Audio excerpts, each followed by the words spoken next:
Hello everyone, it's Cassie and welcome back to my channel and welcome to my June TBR. It's the best time of the month and it's time to choose my June TBR and play my TBR game.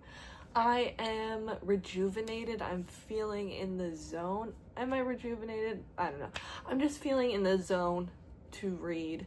I'm feeling in the mood and I'm so excited about it. So we're good. I'm happy. In June, I don't know if I'm gonna participate in any readathons. I might. I'm interested in the Amazing Readathon and the Tarot Readathon, which are both month-long readathons, and I will link them down below. I've participated in the Amazing Readathon before and really enjoyed it. Don't know if I feel like committing to either of those, but I feel like I should have some fun with reading again because I haven't really been participating in as many readathons as I would like to. But I will think about it. Last month, I did actually finish my TBR, technically. I have a couple days and I'm like 75% through my last 2 books. So I will finish it and it's fine. So I don't have to do a punishment. And I'm feeling very good about myself for that. If you don't know the rules for my TBR, I roll 1 die to get my number across, 1 to get my number down, and where they meet in the middle, that is the prompt I use. If I get doubles, I have to add an extra roll as a punishment, and I replace the prompts every single time they come up, except for the doubles. They're a little bit easier and they go back on the board. Pretty simple. We should just get into it. If you like this video, make sure to subscribe and give it a big thumbs up. Both those would mean the absolute world to me. And let's go into roll number 1.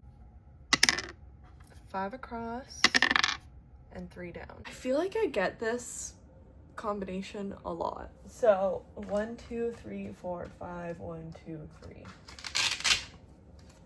Most recent release. Let's replace that one with flip a coin.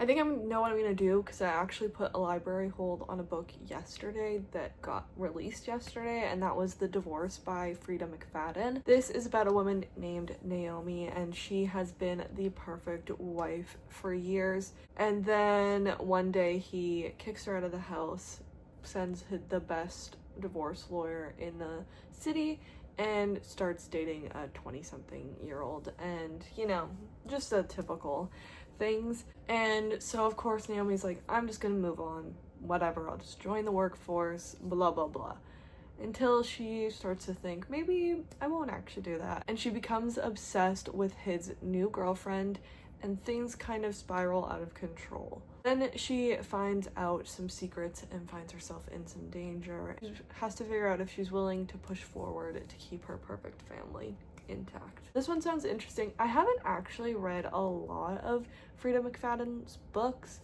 Actually, one of the ones from last month was The Housemaid, but I think that's only been my 3rd book I've read by her, so this will only be my 4th.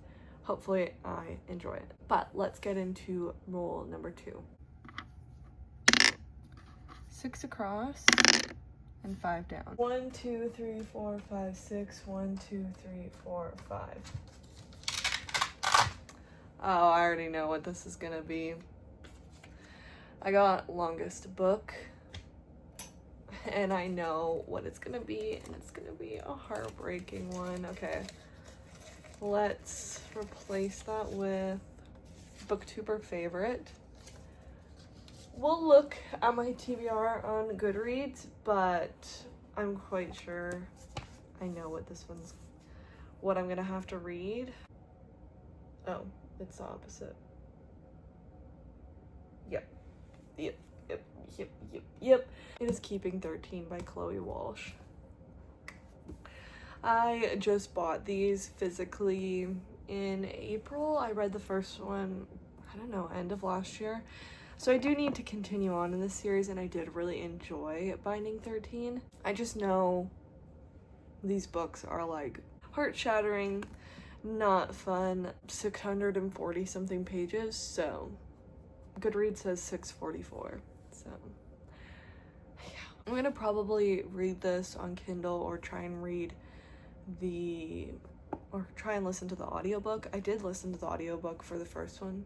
Not the best audiobook, but it was a way for me to get through a huge book. The first two in the series are about Johnny and Shannon, and she has a terrible, terrible home life, and at the beginning of the first book she has a really bad life at school as well. She's getting bullied quite a bit, so she goes to this new school, and on her first day she gets hit in the face by a rugby ball, and that brings Johnny Kavanaugh into her life, who is like the star rugby player, kind of a player in real life as well, and somehow they just keep getting forced or not forced back together, and of course they're helping each other in their own personal heartaches. So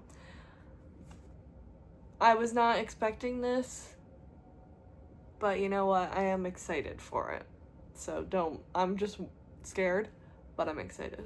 Now roll a number 3. 1 across and 6 down. We got 1, 2, 3, 4, 5, 6. Oh, this one's so much work.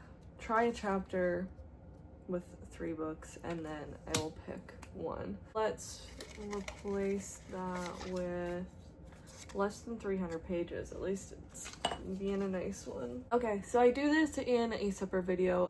I do a dedicated video to this, so I'm gonna pick somewhat of a theme. I'm gonna pick 3 YA mysteries, and then in that video I'll try one chapter from each of them and then do a vlog for the one that I pick that I want to continue to read. These are the 3 that I'm gonna pick from. We have The Cheerleaders. This one's about a bunch of cheerleaders that end up getting murdered. The school disbands the cheer squad, and our main character, her sister, ended up being murdered, so she is doing some investigating. I think it's like 5 years later. That's by Kara Thomas, by the way. And then I have Such Charming Liars by Karen M. McManus. I've read all of her books and I quite enjoy them. It's just taken me a hot minute to get to this one because it's a little bit of a different premise.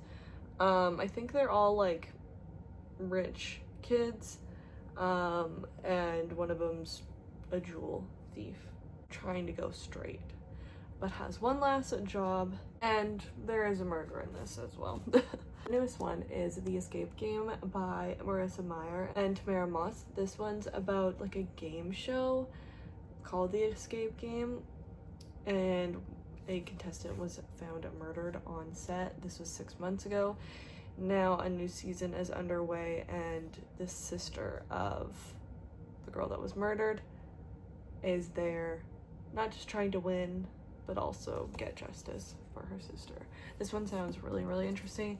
So if I had to guess going into it, I feel like this one might be the one, but who knows? It might have a really bad first chapter. Look out for that one. I will try and get it up as early in the month as I can. Let's go into the 4th roll, which I don't want to jinx it, but could be our last roll. Okay. 5 across, 2 down. The last prompt for the month, which is super, super nice. Since we got that chunker on there, that's extra nice. And some extra work with the try a chapter tag. Okay. So 1, 2, 3, 4, 5, 1, 2. Released 10 or more years ago. Let's replace that one. Mystery thriller. To be honest, I don't think I have that many books released that long ago. I could read that one. I could read that one. This was the one that I figured would be my only one. Oh, now I don't know what to pick.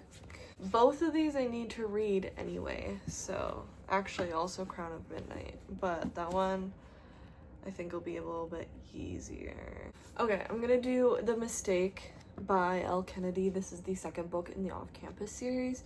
I am really excited to be reading this one. I read The Deal last year in March, and I'm putting off watching the show until I've read the first 3, because I know a lot of stuff with the book and the third couple happens in the first season of the show. So I'm trying not to spoil myself too much, but not that it really matters, but it's just what I decided to do. So this one follows John Logan and Grace, and all of these books are following college hockey players. He, of course, life of the party, lots of hookups, but is staring down the dead-end road of what happens after graduation. This sexy interaction with Grace is just what he needs, but he kind of messes it up. In his last year, he wants to prove to her that he is worth a second chance, and obviously I think she's gonna be fighting against that. I know this one isn't people's favorite in the series, but I'm still excited for it, and I think it's gonna be super fun, and I have to read it anyway, so I might as well put it on my TBR so I feel accomplished. Here's kind of my TBR. So we have The Divorce by Frida McFadden for most recent release, Keeping 13 for longest book, The Escape Game, Such Charming Liars, and The Cheerleaders for Try a Chapter, and The Mistake for released 10 or more years ago. This one came out in 2015. I didn't tell you guys that. Honestly, a great TBR in my opinion. Make sure to subscribe so you don't miss my Try a Chapter tag, and I'm sure these other ones will be in some other video this month. Let me know in the comments down below what you will be reading in June, and if you're taking part in any readathons in June. I think I'm just gonna sign up, and if I don't read a ton, then whatever. It doesn't really matter. It doesn't really matter if I read a bajillion books for either of them, so I should just join them. But that's all from me, and I will see you in my next video. Bye!